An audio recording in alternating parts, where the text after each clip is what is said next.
From Central Indiana's #1 news source, this is Fox 59 Tonight. Well, good evening. Thank you for joining us here on Fox 59 Tonight. And look at the cameras, way too far zoomed out. Now you know that it's all fake in here, but we're going to keep on going because something's going on with the camera. Nevertheless, the show is here and we welcome you to Fox 59 Tonight. I am Cameron Miller. Thank you for following us on YouTube. Make sure you hit the subscribe button. And if you have, make sure you download the Fox 59 Now Smart TV app. You can find it on your Roku, Fire TV, or your Apple TV. And you can catch the conversations that we have here every night at 8 o'clock. Hey, someone who was used to these things going haywire with live TV is another one of my friends that I want to introduce you to. I want you to meet Melissa Crash. Hi, Melissa. Hello. Thanks for having me. This is fun. Yes, I am very familiar with that happening, so Yes. it's okay. Yeah, It's and we're just gonna keep on going. Melissa, you come from the dark side, though. You know, this is Fox 59 now, and you are an anchor on CBS4. Yes, yeah. So, I mean, well, it's both of us here. We got Yeah. CBS4 and Fox 59, 'Cause- so we're part of the family. Okay, because Right? you are, but then then the people from Channel 13 are gonna want to come on. Well, If I'm just letting anybody in here. Some could say the bright side, not the dark side. True. You know? True. We've talked about that. I love it. It is good to have you, Melissa. I'm glad we could get you in. I had to call your publicist and everything to make sure we can book some time to get you to come on the show. Because you're a busy person. You get up. What do you get up at 1 a.m? I get up at 2:45 in the morning, and then it's nonstop till the end of our noon show. About 12:30, I get home and I take a nap. Yes. That's when I get to relax a little bit. But no, for the morning and afternoon, it's go, go, go, which I like. I like that. It is what people don't understand because, you and I worked on the same shift for a long time with me being here. And then on days when you were off, then I would fill in for you. And what people don't realize is the CBS anchor here is the first person to arrive and you're the last person to leave. Yes, it is a long shift. It really is. Yeah. There's a lot of behind the scenes stuff. So our CBS morning shows from 5 to 7 in the mornings. Then you have the cut-ins, which is basically the CBS mornings, the national show with you love Gail King, Cameron. I know love Gail. You do. That's my girl, And Gail. So they take little breaks like 7:25, 8:25, 8:55, 7:56 through there. And that's when we jump on for a few minutes, give everyone an update on the local news, weather, traffic, what's going on. Then we get a little bit more of a break. And then we've got our noon show. So it's a little bit of a weird shift, but it's fun. It keeps you busy. It really does. It does. It does. But I do like getting to leave when everybody else's day is really just beginning. That is everyone I talk to out, either family, friends, whoever, they're like, wow, how do you feel about getting up so early? That's so early. I said, listen, but I'm home by lunchtime. True. And you're not. True. But True. so that is something it's just, I don't know if you ever get fully used to it, but yeah, it's different. I enjoy it. It's better than working evenings for me. I'm not a night person. I used to work evenings and I'd be, here till midnight or so. And oh goodness, that was not for me. Well, I know mornings. you've worked all the shifts. How long have you been in this building now? Oh goodness, I think I got here in 2018. 2018. So let's see, who could do the math? Not quite 10 years. So was that 7 years? Almost. And I was in Terre Haute before here, but I've been here for quite some time now. Time flies when you're having fun. The big TH. Yes. Now tell people your journey of being here at Fox 59 because you started where you started to where you are now are kind of like, you climbed the ladder. It's quite the journey. So what's interesting is, I'll start in Terre Haute. How about that? Okay. Well, I went to Indiana State in Terre Haute, go Sycamores. And basically there's 2 news stations in Terre Haute, which a lot of people are surprised about. And so I was able to start working before I even graduated, which was such a blessing. Now that I look back at it, when you're a senior in college, you're like, do I really want to be working already? But no, that was wonderful. And then I started reporting and anchoring in Terre Haute. And then I left a morning anchor position in Terre Haute to come be part-time here as a reporter at Fox 59 and CBS4 because I had to get back home to Indianapolis. This is my home. And my husband was driving for 3 years, an hour from Terre Haute to Indianapolis for work every single day. Now explain that. You were a morning anchor. Yes. In a smaller city, but you became a part-time reporter in a bigger city. Yes. Now, depending on where you look at that, that's a move up or it's a step down. How did Right. you look at it? And explain what the difference would be. Well, I think it's a step up for being in the bigger market, bigger city, my hometown. This was my dream. I wanted to be here. Ever since I was in high school at Lawrence North High School, I was like, I'm going to make it to Indianapolis. So for me, yes. But yeah, I could totally see where some would say, you were already in this morning anchor Monday through Friday position. Why would you go to a part-time reporter? You don't even know if they'll have you working 3 days a week. It was a risk. But thankfully it paid off. After a few months, I was hired on full time as a reporter still. Then I started filling and anchoring. I went from, where did I start? Oh, it was a weekend evening on anchoring and reporting during the week. Then I went to morning weekends. And then I ended up here on CBS Monday through Friday. So I've done it all. Yes, you have climbed the corporate ladder. Yeah, but it's been fun. It's been, and what I think has prepared me. I've done several roles in this newsroom. I've even done a lot of behind the scenes things when it comes to producing. And so I really know what it takes in all these different aspects of what we do here. So it helps me understand what's going on and hopefully helps make us have the best product for our viewers too. So, yeah. I know no one knows what the future holds. And I don't know about you, but for what I wanted when I started in this industry has changed. I don't know that I will retire from here, like a Bob Donaldson, have been here 30, 40 years, or I don't know that I'm ever going to be the anchor on Good Morning America. I don't know. You never know. But what's Melissa's career hopes and dreams? I'm enjoying where I'm at right now, and I really do enjoy what I do, and I would love to keep doing it. I love starting the morning off on a bright note for people. When I get the emails, people saying, really, you bring a smile to my face, or we love to have fun with you. And I know we have to cover the hard stories too. I understand that, but to also have some fun and to brighten someone's day, that makes me happy. So I'm happy where I'm at. Well, okay. Well, then we shall wish that you remain in that position for a very, very long time. You never know. We'll see. Yeah. You never know. You never know. But you do, of course. I enjoyed my time with you on the show. See, I've invited the cool people to come on this show. Cameron, you get us talking. We'll be talking for 2 more hours. That's what I used to when you would be on the show with us. I mean, you just get us trending stories, chatting away. We had a good time. And the thing is, in TV, you end up working with people that people think that we all know each other. Like people were like, how's Beer Shell doing? Like when I was on the morning show, I was like, couldn't tell you last time I saw Beer Shell. I saw her last Christmas. Yeah, I saw her last going away party for somebody. Yeah. And so and sometimes you still end up having to work with these people, and it looks like, oh, they work together all the time. And so then you're like trying out like working with somebody that you don't really know. Whereas the reason why people enjoyed us on the morning show, and I still actually do have people say, I haven't seen you on CBS in the morning. I love you 3 in the morning. Is because we just naturally got along. It was just fun. Yeah. It was fun. And I believe, if I remember right, our birthdays are they're close. I'm February 12th. 12th. I'm the 27th. Yes. Yep. So we're both Pisces. And I think you're a year. Technically, I think I'm on the line of Aquarius. Are you on the line? But close enough. You're okay. Close enough. You're in there. Who's that? Yeah. It worked. The point is, it worked, people. It worked. It worked. Yeah. So, in your time, in your news career between here and Terre Haute, what's one of the most memorable things you've got to do? Oh my goodness, I've had so many memorable stories and things I've gotten to do. I don't even know how to even pick which ones to talk about.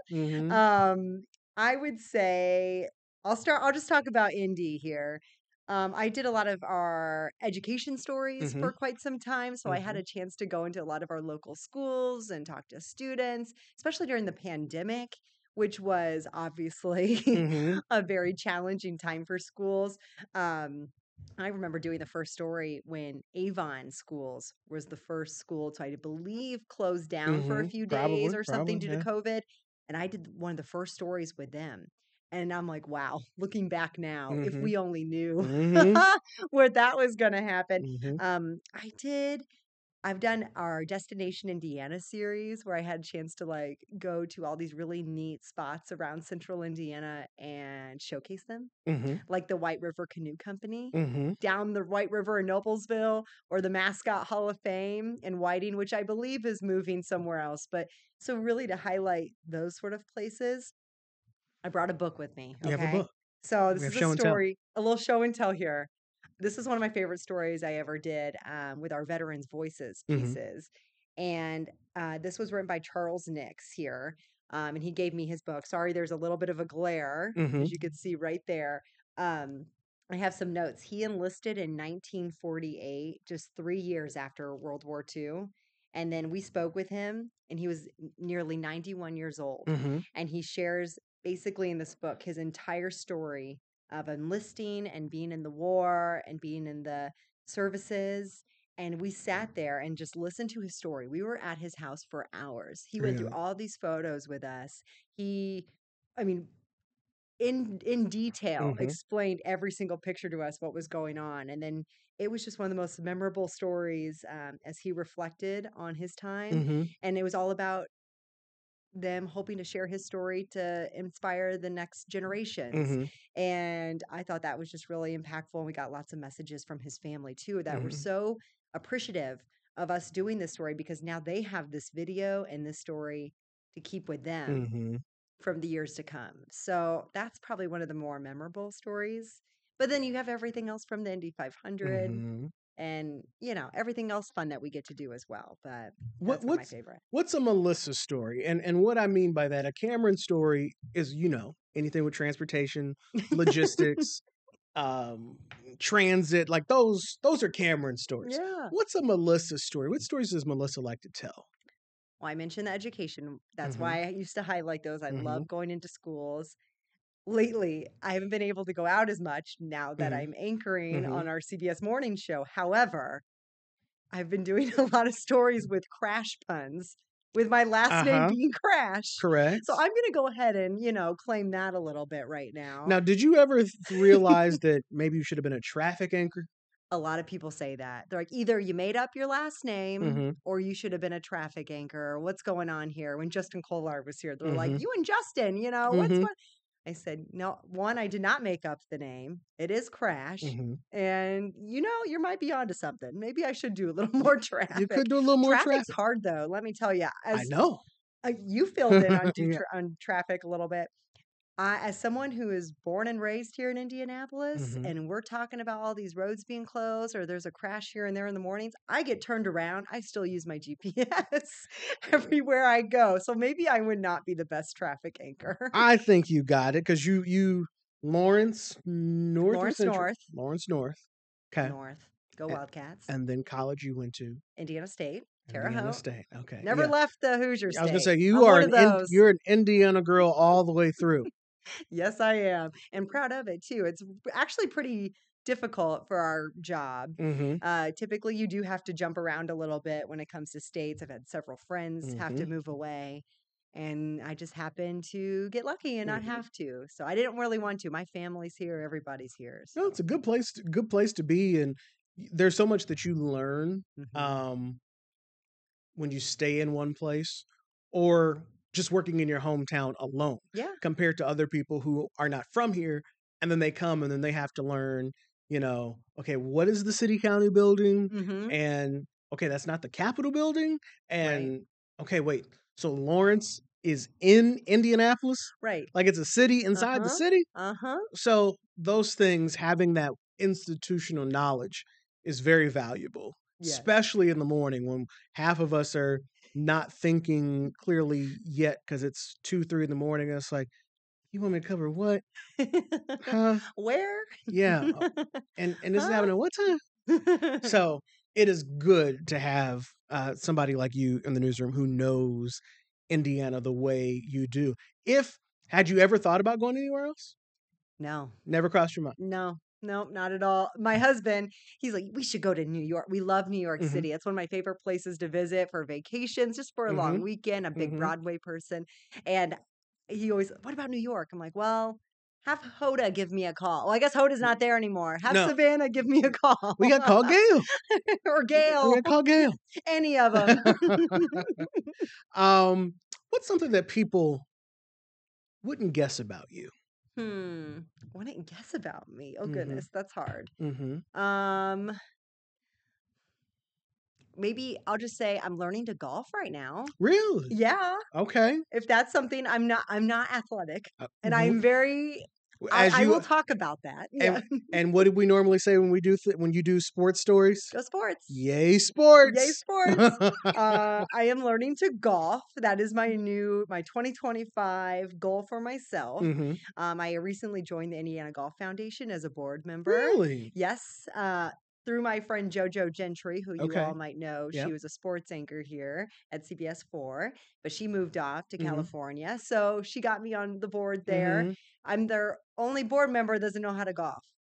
Okay. So I have to work on that, Cameron. But you bring a different perspective. See, that's exactly for their fundraising and they do so many amazing things with First Tee and getting kids all over the city into golf and some into schools maybe that don't even have the resources to be able to fund this for some kids. And so I recently joined and I'm going to learn how to golf. So I actually have a golf lesson tonight. So what is what drew you into that? Because now I'm intrigued because knowing you, like, you don't know anything about sports. I know. Well, and I thought it was a good way to put myself out there, do something new. You know, in the 30s, I feel like you got to do something different. I feel like I'm doing the same thing over and over again. Why not try something new? I don't have to be good at it. And you're learning. But I'm learning. And you know what? I've gone out to a par 3 and I didn't do that bad. Okay. I surprised myself. Okay. So Cameron, you should do you play golf? No. But I've wanted to learn because they always say, you know, golfing is where you learn. That's where all the business deals are done. Yeah. Out on the golf course. Yeah, it is. There is a lot. I mean, that's not what I'm out there for, but I mean, you never know who you might meet out there, and it's a good skill. It's a good talker. It'd be like, hey, you going golfing this weekend? Where do you go? Where have you been? That sort. We've got Live Golf coming to Indy in August, which is huge. Or should I say Westfield? I should say what? Not Indy. Well, I mean, it's the same thing. Well, close enough. Yeah, I guess that's getting political. Yeah, we don't want to go there. But so I thought, why not try it out? Again, don't have to be good at it. Right. So tonight, my lesson, we were supposed to have one last Wednesday about putting to teach you how to putt. It got rained out. So tonight, I'm not really sure what we're going to be doing, if it's putting or like the grip of holding the club the right way. Have you got to drive the golf cart yet? Oh, I'm a pro at driving the golf cart. I was going to say, how's our skills? Pro at driving the golf cart. I follow the rules. As a last name Crash, I can't have any sort of like. Wouldn't that be ironic? Yeah, we don't want that out there. We don't want people like, oh no, here she comes. Here comes Crash. There's Crash coming on the golf course. We don't want that. So yeah, we'll see how it goes. I'll have to keep you posted. Okay, that's really cool. Yeah. And now that you're learning, I mean, do you want to? Do you? It wouldn't surprise me if all of a sudden you come back to me and say, "Cameron, I'm in a golf tournament." I'm in a golf tournament. Yeah, and I won. Yeah. How about that? Yeah. You never know. We'll have to see where it takes me. I'm going to take this summer to start with the fundamentals, and then we'll see maybe by the fall where I'm at. And as this, have you been getting all the proper gear? Because that's the thing I was thinking about. If I start, golfing, I got to get the polos and the hat. See, yeah, I got to work on it. I'm still getting to that point, but I got a golf bag. I got it off. Okay. You gotta Amazon, but it's a good brand. I don't want to get anything too pricey yet, just in case I. Right. I'm gonna stick with it. I promise. We're staying in the basic level. Yeah. Until we move up. Not quite Tiger Woods just yet. Not yet. So Melissa, we just have just a few moments left because you have other things to do today, and you have a show that you have to anchor at noon. Yes. Which also, by the way, airs on our FOX59 Now app. So yes, you'll see Melissa here. So make sure you download the app, and of course, you can watch her on CBS4 in the morning. But in Melissa's I kind of already asked you what you want the future to hold, and that would be here. But this is the question I've asked everybody. Okay. When Melissa's putting a story together, Mm-hmm. what is, and this is deep. Oh, okay. What is first for you? What is most important? Oh. Is it to be accurate? Okay. Or is it to tell both sides of the story? Well, to me, I feel like that they kind of go hand in hand, to be accurate and tell both sides of the story. You want to make sure you do both. That is our job, and you need to make sure you are doing both. That's our responsibility to our viewers. You need to make sure that we're telling the full story and getting it right. So, yeah, that both are important to me. I think getting into this job, and one of the biggest parts that I enjoy is sharing people's stories. And when you go out and do a story, you're interviewing someone. It might just, to us, we do this every single day. So you get kind of in a rhythm, right? You have to remember that this story to them is everything. Like, this is what, it might be, a competition that you're at, or it's a teacher you're talking to, or this is their life. This is their story. So you're responsible for taking care of that story and telling it the right way. And I love sharing that. That's one of my favorite parts about this job. You answered that very diplomatically. Oh, did I? Yes, you did. Because everybody else was like, huh. Now those aren't the same thing? Because you're like, well, I think they are the same thing. I think they go hand in hand a little bit. They should. They should, right? And they don't always.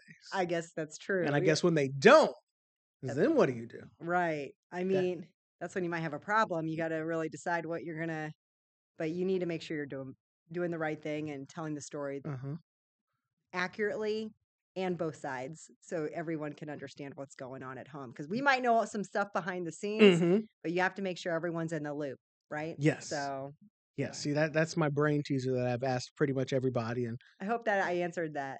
I hope that made sense. Yeah, it makes sense. Everybody. The thing is that everybody's answer to that has been different. Nobody has given the same answer. That's neat. I'll have to go back and watch what everyone else says. It shows me how people think and how they come at a story, and especially complicated stories. But but it just goes to show that each of us. The reason I do that is because to highlight that each of us can look at the same issue or the same story and see it a bunch of different ways. Absolutely. And that's also in part of our process. When we write stories, it's not just one eyes on the story. You've got editors, you've got producers. Sometimes you could ask the reporter or anchor next to you, hey, can you take a peek at this?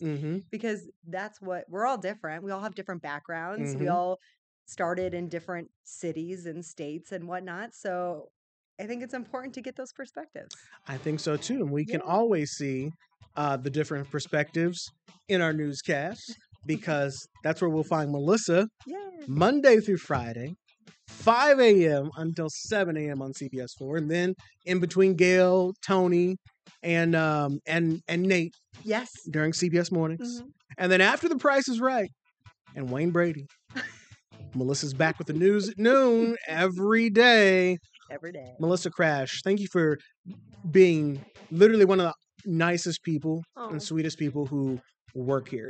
It makes the morning easy when you have cool people and nice people to work with. Thanks, Cameron. This was a lot of fun. Thank you. Love talking with you.